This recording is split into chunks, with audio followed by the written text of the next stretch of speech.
Donc Jésus, on a vu ce qu'il accomplit par sa mort, mais par sa vie, est-ce qu'il accomplit quelque chose par sa vie, ou c'est juste qu'en fait, il a été parfait, il n'a jamais péché, il a toujours obéi, ou est-ce que dans l'obéissance parfaite, il y a juste qu'il accomplit? Ouais, en fait, c'est un peu un débat. Euh, c'est un débat qu'on a dans l'histoire parmi les réformés. Ce qu'il faut dire, c'est que l'obéissance parfaite de Jésus, enfin, les deux sont importants, mais les deux vont accomplir quelque chose de différent. Jésus nous représente et Jésus meurt à notre place. Donc Jésus, d'une part, il est notre représentant et d'une autre part, il est notre substitut. Et c'est pas pareil.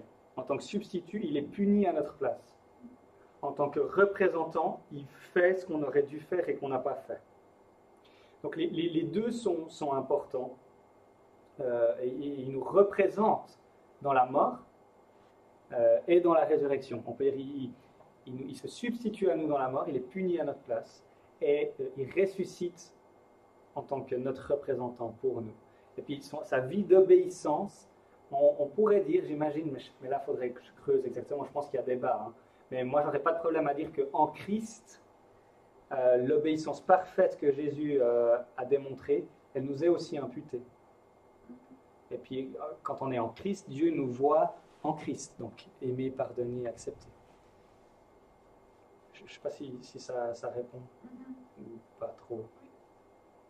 Mais je pense qu'il y a débat, j'ai lu quelque part que c'est un truc qui avait débat parmi les réformés, donc je pense qu'il y a des gens qui vont... mais ce qu'il faudrait faire attention, c'est de ne pas mettre trop d'importance à la vie parfaite qu'il a vécue. C'est vraiment la mort et la résurrection qui sont au centre de l'évangile. On n'a pas tellement de versets qui nous montrent, on a plein de versets qui nous parlent de la mort et de la résurrection, mais de son obéissance parfaite, un peu moins. Même si ça a toute son importance. Voilà ce que je dirais, mais sans être catégorique. D'autres questions?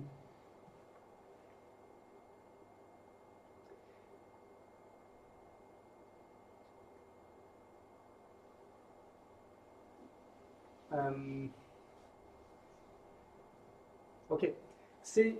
C'était un petit peu plus académique. En fait, c'est quand même important parce que dans nos églises évangéliques aujourd'hui, c'est de moins en moins clair la centralité et l'importance de la substitution pénale. Sachez ça. Beaucoup de gens, il y a beaucoup de gens qui ne savent pas pourquoi Jésus est mort. Moi, j'ai grandi, ma génération, on a grandi. Moi, je me souviens, quand j'avais 19 ans, ça faisait 4 ans que j'étais chrétien, je me commençais à me demander, mais pourquoi est-ce qu'il fallait que Jésus meure? Pourquoi Dieu ne pouvait pas pardonner? Et les réponses que j'ai eues par des responsables chrétiens, c'était « Ah, il doit y avoir quelque chose avec le sang. » Et puis sinon, pas de réponse.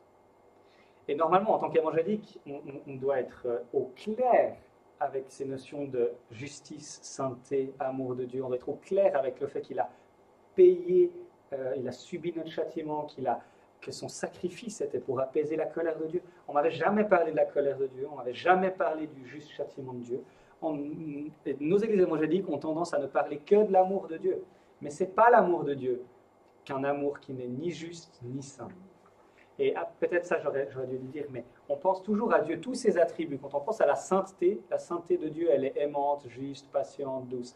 Tous les attributs de Dieu sont toujours mélangés.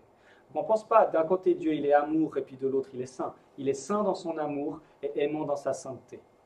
Si on doit penser à Dieu, tous les attributs de Dieu, amour, sainteté, toute puissance, omniprésence, correspondent à des fruits. Dieu n'est pas un panier de fruits ou une salade de fruits, mais il est un jus de fruits. Il est tous ses attributs en même temps. C'est la doctrine de la simplicité. Mais voilà, c'est des défis qu'on peut rencontrer dans nos milieux évangéliques aujourd'hui.